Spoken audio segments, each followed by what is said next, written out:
I want to talk more about this meaning. These dogmatic epistemologists would have us believe we've lost meaning because of skepticism and relativism. No, when we all believed that there was the one meaning, we figured it out. That locked us off from tons of real meaning that's out there. For example, there's those birds. You know those birds? I forget where they live. I think probably on some island or somewhere, some exotic tropical kind of place, and they build these tremendously ornate, you know, mating offerings. They get flower petals, they'll get human, materials. They make little piles, they rearrange them, they get this grass, they weave these grass that there's ones that have been used for so long, they're huge. Even though one bird couldn't make that, the birds keep doing this. Now, you can watch these birds. I can link a video.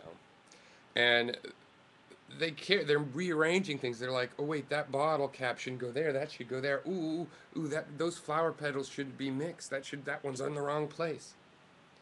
The placement of all these things has meaning to that bird. And when we were thinking, oh, there's just one meaning, then we took the best meaning we could find of something. Okay? And then that was the only meaning. Well, the best meaning is not the only meaning. You know, and the best is narrow. The best would be to take all the meanings I could find and get a mentality that's able to imagine them all at once, or as many as possible. And by the way, that's called, relativism. That is the relativistic approach, or organic relativism, about trying to take in the meanings and stuff. And humans naturally do this. We study other animals, study the meaning of what they're doing. We see the meanings in there, and we know the meaning for us is sometimes different, sometimes the same. The meaning of the river is the washing and drinking place for us. Some animals, just the drinking place. Some animals, they don't even drink there. Then eventually we don't drink there either. We drink from a well, and it's not the washing place because we also wash from the well, so it becomes the recreation place. You know, but all those meanings exist. And this attitude is that's what robbed us of meaning. It's as a poet, I'm offended by this concept that these people who know shit all about meaning, they do nothing but stamp out meaning for centuries and still trying to do it. And they're going to tell us we've destroyed meaning. No, we've broken open the gates. And now they're worried that their meaning is going to be corrupted by the viral and bacteriological meaning of the ignorant jungle. Yeah, well, maybe you should have made your stuff more resilient or strong if that's the problem. This is certainly not my problem.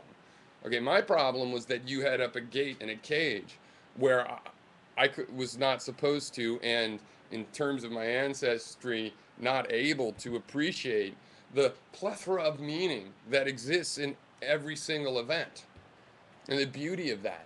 The fact that what I would like to call the meaning is like a multiversal meaning, multidimensional. If I would like the meaning to be this thing, the shape of how all of these meanings fit together. And the fact that it's infinite and fractal means, wow, I can only get my hands on certain shapes, the biggest parts. And I can get that smaller and smaller, but it looks like it'll go forever.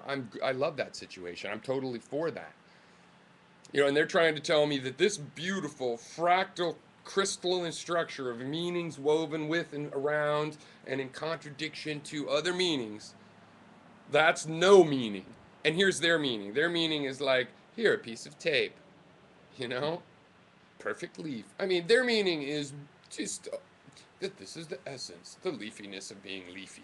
And, that meaning, it's like you're giving me American cheese and white processed sugar, blended with milk. And I'm going, wait, I like Thai food. And you're like, Thai food? That has no flavor. That's not a real flavor. There is meaning all around us. My philosophy is a philosophy that embraces this meaning.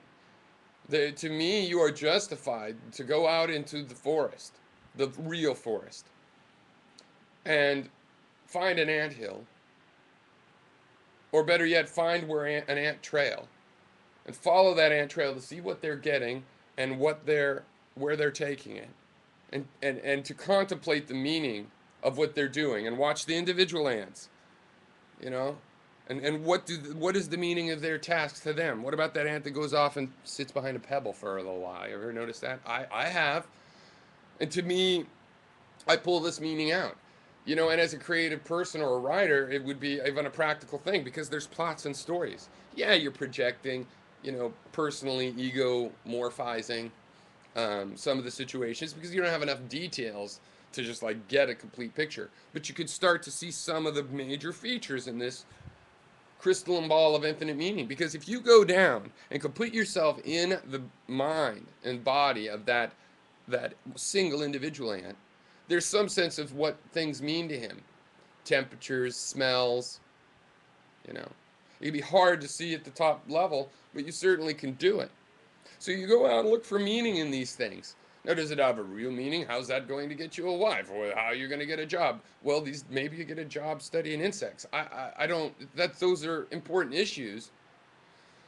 But with respect to where the meaning lies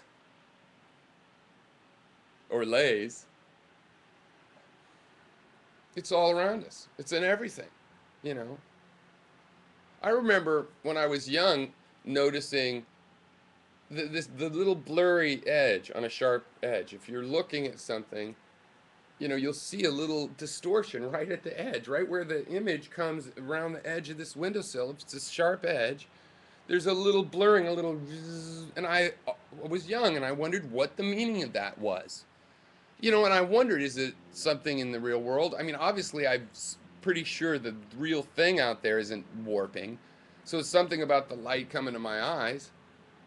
Or is it in my head? Is it because in my head I can only process images that way? Guess what? It's diffraction. And that's a really interesting meaning, especially since there are all these other people that have done all this work and they say blah blah blah blah, and then I see they've explained this thing I wondered, and here's all this other stuff they've explained too. Well, thank you. If I hadn't noticed that on my own and asked my own when they come and say, well, and there's diffraction and boo, and it bends around the edge, people go, no, whatever, what's on TV, you know? But I was like, I had an unanswered question dangling out there. I would like information. That's interesting. Is this my imagination? Is it my retinas? Is it And then they're like, well, here's the explanation of this and a million other things you had noticed. And then a turbillion more that you never even noticed. Meaning lays all around us. Okay. And that's a perfect example. What's the meaning of this diffraction? I mean, you see how it's coming to my eye? The meaning of that light going past that edge is infinite. It heats the edge. There's things that want to be in the dark, so they can't go at the edge because there's light there. There's all these infinite possibilities of meaning, both stated and unstated. Okay.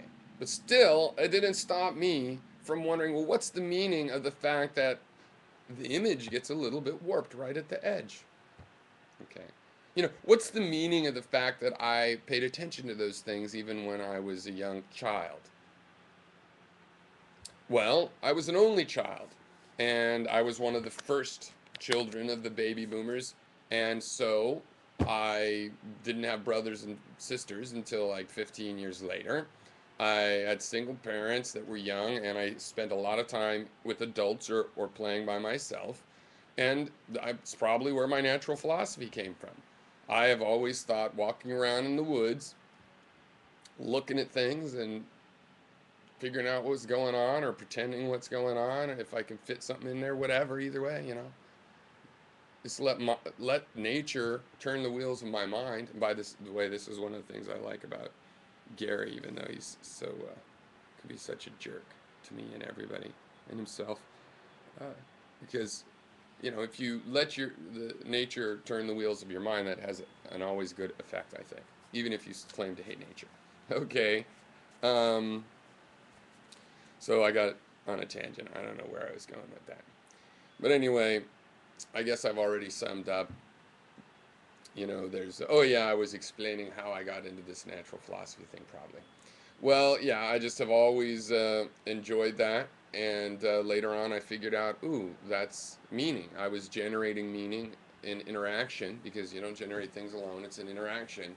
So nature and myself, we're generating meanings.